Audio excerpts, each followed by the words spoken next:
உங்களுக்கு internal control சிஸ்டம்னா என்னன்னு தெரியுமா? அதை பேஸ் பண்ணி ஃபார்மிங் பண்ற ஏதாவது ஒரு ஃபார்மர் குரூப்பை பார்த்திருக்கீங்களா? நான் உங்களுக்கு இப்ப காட்ட போறேன். ஏற்கனவே இயற்கை விவசாயம் பண்ணிட்டு இருக்கிறவங்கள குரூப்பா ஃபார்ம் பண்ணி 50ல இருந்து 60 பேருக்கு ஒரு இன்டர்னல் இன்ஸ்பெக்டர் அப்பாயின்மெண்ட் பண்ணி விவசாயிகள் சரியான முறையில இயற்கை விவசாயம் பண்றாங்களா அப்படிங்கறத வருஷத்துக்கு 2 தடவை ஆடிட் பண்ணி அந்த ஆடிட்டர்ஸ் ஒழுங்கா செயல்படுறாங்களான்னு தேர்ட் பார்ட்டி சர்டிபிகேஷன் பண்ற எக்ஸ்டர்னல் ஆடிட்டர்ஸை வச்சு செக் பண்ணி தரமான முறையில இயற்கை விவசாய பொருட்களை உற்பத்தி பண்றதுதான் இந்த internal control system based farmers குரூப்னு சொல்லுவாங்க. இப்ப நான் உங்களுக்கு காட்டுற இந்த நிறுவனம் மைசூர்ல இருக்கு.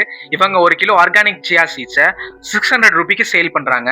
விவசாயிகளை தரமா தயார் பண்ணி இயற்கை விவசாயத்தை பண்ண வைக்கிறாங்க. உங்களுக்கு தொப்பை இருக்கா, தொப்பை கம்மி பண்ணுமா, ஃபைபர் சத்து அதிகமா சாப்பிடணுமா, கண்டிப்பா நீங்க சியா சீட்ஸ் சாப்பிடலாம். சியா சீட்ஸ் மட்டும் இல்ல, இவங்க கிட்ட நிறைய இயற்கை விவசாய பொருட்கள் இருக்கு. இவங்களுடைய கான்டாக்ட் டீடைல்ஸ் நான் கொடுக்குறேன். இவங்க கர்நாடகாக்காரங்க நினைக்க வேணாம், தமிழ் அவ்வளவு அருமையா பேசுவாங்க. யாராவது இயற்கை விவசாய அங்காடிகள் வச்சிருந்தீங்கன்னா நேரடியா இவங்களை கான்டாக்ட் பண்ணி நல்ல ரேட்ல வாங்கிக்கலாம்.